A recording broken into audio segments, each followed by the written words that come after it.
The NYQUIST Report is brought to you by The Dark Horse, the incredible true story of Dream Alliance.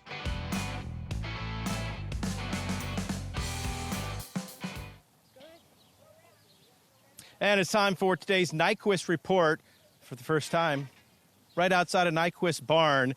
And his stablemate, Landover C, very interesting that not only did they have the same post position in the Kentucky Derby, wearing saddle towel number 13, and in the Oaks as well, with Landover C, saddle number 13, but in this year's Black Eyed Susan and Preakness, they're both going to wear saddle towel number 3. And even more amazing is they share the same birthday. That's right, March the 10th of 2013. So the stars have been aligned for the Paul Renham runners, and we'll see if Landover C can do better than she did in the Kentucky Oaks, where she was second, and perhaps win on Friday. And then it'll be up to NYQUIST to follow through on Saturday in the Preakness. Earlier this morning, as he went out for a gallop, there was a loose horse that snuck out onto the track, actually was on the track and lost the exercise rider. Luckily for NYQUIST, he was on a different part of the racetrack when this happened, right in front of the grandstand under the finish line. The horse was quickly corralled, and luckily there was no harm to NYQUIST, who probably didn't even notice that this happened, but you never know. Crazy things can happen when you get a loose horse out there, and it was at the same exact time that NYQUIST was on the racetrack. So luckily everything went well there. And earlier, Scott Hazelton caught up with trainer Doug O'Neill.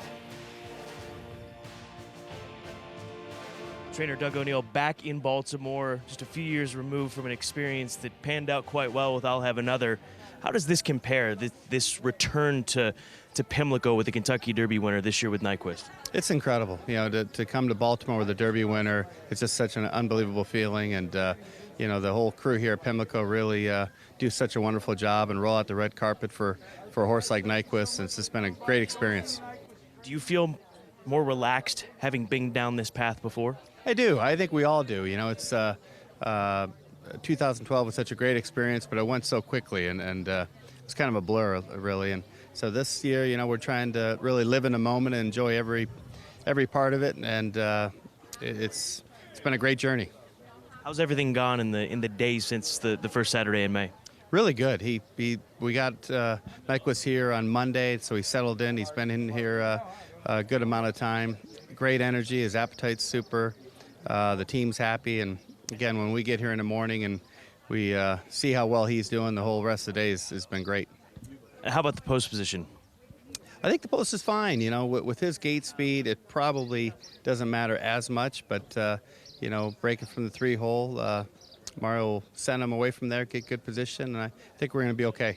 Are you happy that he has a potential target down to his inside and Uncle Lino if, in fact, that develops? I am, yeah, because Uncle Lino is obviously very fast, so having him right inside of us, I think, is a benefit to us. And again, though, you know, I think the biggest thing, you know, with Dan Zaccandy, how fast he was, and he was outside of us. So, you know, Mario's just got to break and be confident and just kind of get good position wherever that is.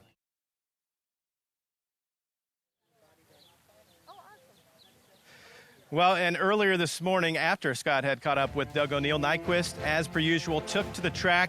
1 mile jog, followed by a 1 mile gallop, where he got a little bit more exercise. But here's a look at him jogging out on the Pimlico surface. And the one thing that I noticed throughout the morning with Doug O'Neill, all smiles. He just seems to be very happy about the way that NYQUIST has settled in to the racetrack here, looking to take the second leg of the Triple Crown. And that is the NYQUIST Report for Thursday, May the 19th, as NYQUIST is trying to do what American Pharoah did last year and head on to the Belmont with hopes of a Triple Crown.